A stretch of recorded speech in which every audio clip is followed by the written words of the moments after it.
जाएगी। लेकिन सवर्ण समाज के लोग तो जातिगत जनगणना को विरोध कर रहे हैं। देखिए, अब आप ये जान लीजिए कि सवर्ण समाज का कहना इसलिए क्योंकि उनके पास संपत्ति ज्यादा है। अब संपत्ति ज्यादा है भाई, तो संपत्ति उन्हें लौटानी नहीं पड़ जाएगी। कहीं फिर से हो गया भूमि अधिग्रहण, फिर से हो गया। आपको कितना शोषण सहना पड़ा है जिसको आज आरक्षण मिला है।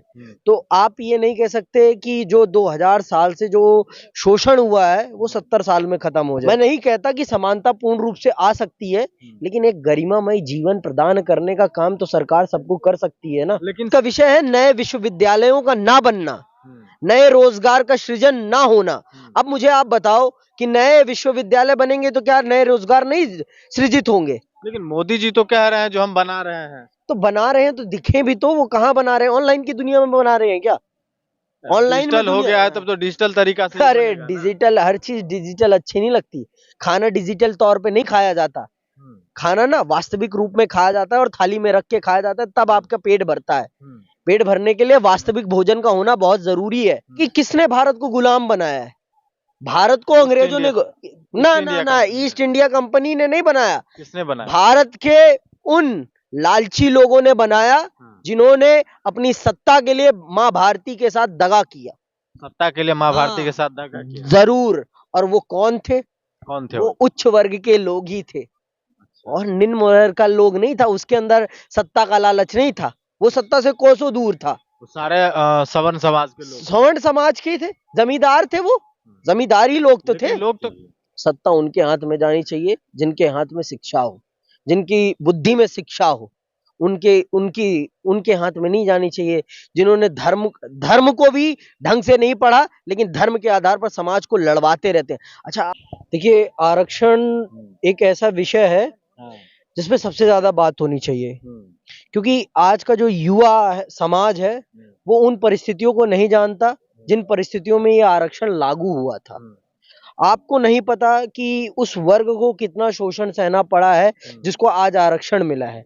तो आप ये नहीं कह सकते कि जो 2000 साल से जो शोषण हुआ है वो 70 साल में खत्म हो जाएगा। लेकिन ब्राह्मण समाज के लोग काफी ज्यादा कहते हैं, अब तो सभा लगा लगा कर कहते हैं जो नए आरक्षण अब खत्म हो जानी चाहिए, जातिगत शोषण हट गया। अब जातिगत शोषण हट गया है तो फिर ये कहाँ से खबरें आती हैं कि दलित जो आपका दूल्हा है उसे घोड़ी चढ़ने से रोक दिया गया? ये खबरें कहाँ से आ रही हैं? लगातार ऐसा राजस्थान की घटनाएं आती हैं, खबरें में आती तो कहाँ से आ रही हैं? ये ब्राह्मण समाज को भी जानना चाहिए।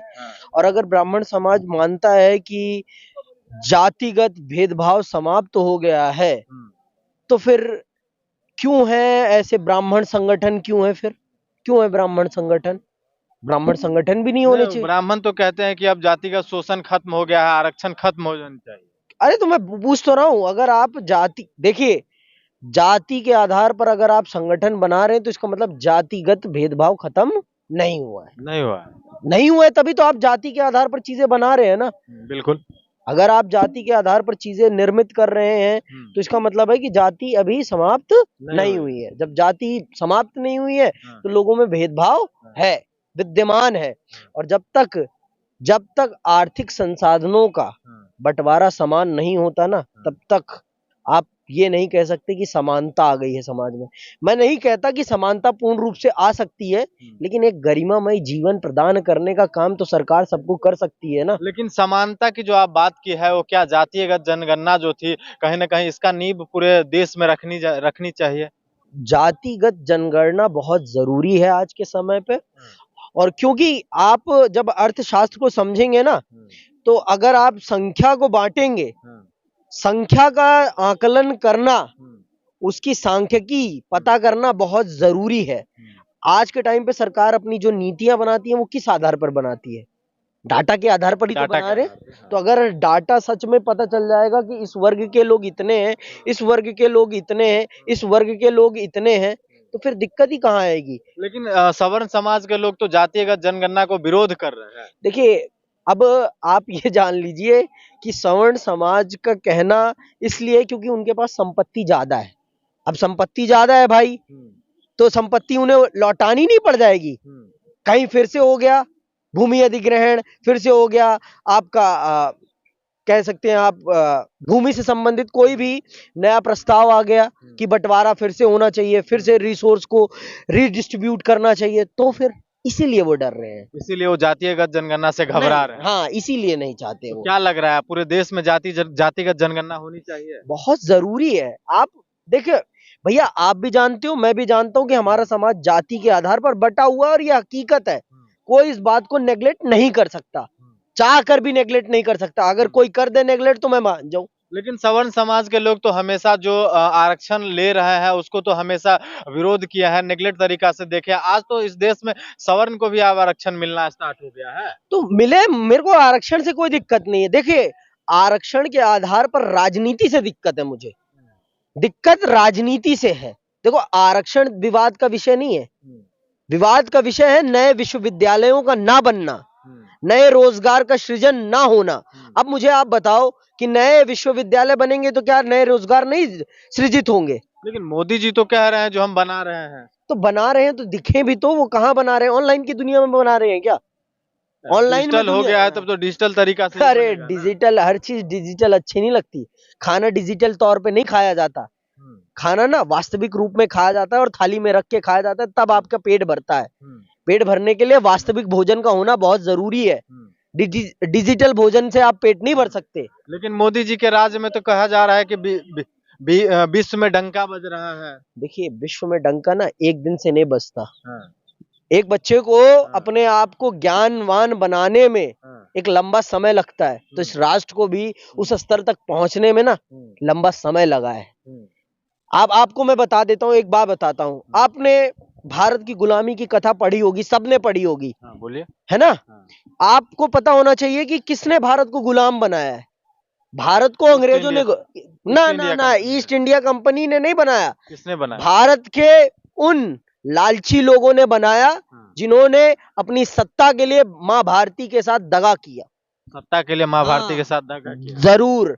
और वो कौन थे? कौन थे? वो उच्च वर्ग के लोग ही थे और निम्न वर्ग का लोग नहीं था। उसके अंदर सत्ता का लालच नहीं था, वो सत्ता से कोसों दूर था। वो सारे सवर्ण समाज के लोग, सवर्ण समाज के थे, जमींदार थे, वो जमींदारी लोग तो थे। लोग तो कह रहे हैं जो ईस्ट इंडिया कंपनी की स्थापना होने से देश गुलाम होता चला गया। ईस्ट इंडिया का तुम देखो भैया, एक हाथ से तो ताली नहीं बजती ना। जब तक भारत के लोगों को उन्हें सहयोग नहीं मिलता, तब तक क्या वो भारत पर राज कर पाते? बिल्कुल नहीं कर पाते। तो बताओ किसने किया सहयोग उनका? फिर सिंधिया जी ने तो किया। ये तो बहुत बड़ा खुलासा सिंधिया जी ने तो किया। किया ना, सिंधिया परिवार ने किया ना। 1857 का विद्रोह आप देखो, उसमें उन्होंने जो हमारे स्वतंत्रता संग्रामी थे उनका सहयोग किया था। उन्होंने, उनके पूज्य पिताजी ने करा था। उन्होंने तो उल्टा उनकी खबर दी थी। झांसी की रानी जी को, उनको स्वर्गवास पहुंचाने में सिंधिया परिवार का बहुत बड़ा योगदान है। कोई क्यों नहीं बात करता? लेकिन कहा जाता है जो सवर्ण समाज आजादी के लड़ाई में भी लड़े हैं और अपनी शहीद कुर्बानियां दिए हैं। मैं नहीं मना करता, बहुतों ने दी है, सब ने दी है ना। ऐसा तो नहीं है कि मैं नहीं मना करता, लेकिन कुछ सत्ता के लोभी थे, आज भी हैं। अपनी सत्ता के लिए वो समाज को लड़वाते हैं। और जब तक हमारा समाज नहीं समझेगा कि सत्ता के लिए जो लोग लड़ते हैं वो देश के नहीं होते, जो देश के लिए लड़ते हैं ना, उनके हाथ में सत्ता होनी चाहिए, ना कि क्या लग रहा है आपके अनुसार कैसे लोगों के हाथ में सत्ता जानी चाहिए? सत्ता उनके हाथ में जानी चाहिए जिनके हाथ में शिक्षा हो, जिनकी बुद्धि में शिक्षा हो।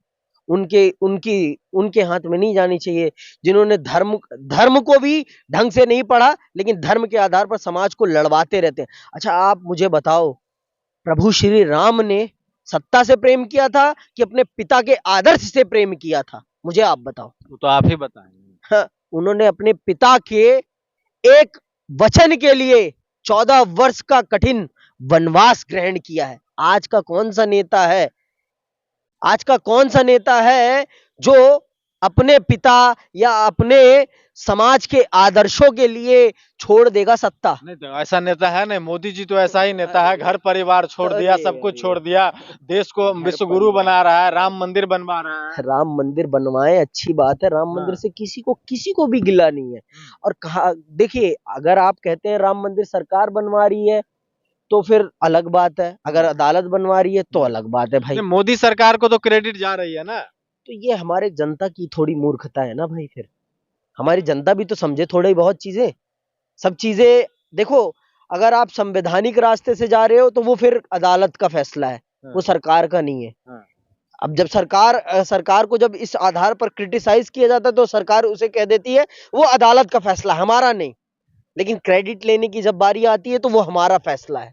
लेकिन सरकार तो खुले मन से कहती है कि जो राम को लाए हैं हम उनको लाएंगे, राम को मंदिर बनवाया है, सरकार तो खुले मन से कह रही है। देखो, राम को लाने की ना इस देश में किसी की औकात नहीं है, और राम सदैव इस देश के कण कण में बसे हैं।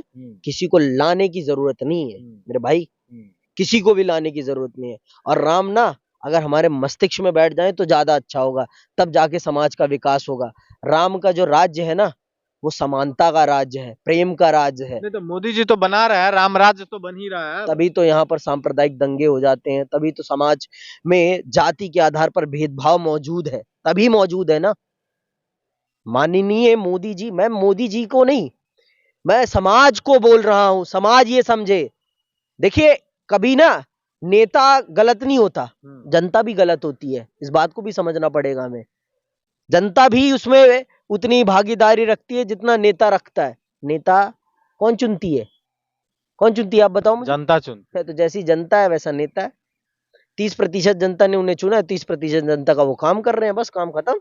30% जनता ने चुना है, वोट तो सभी को सभी का मिला है। तो वही तो दिक्कत है ना भाई, आप भारत की चुनाव पद्धति को नहीं समझते ना।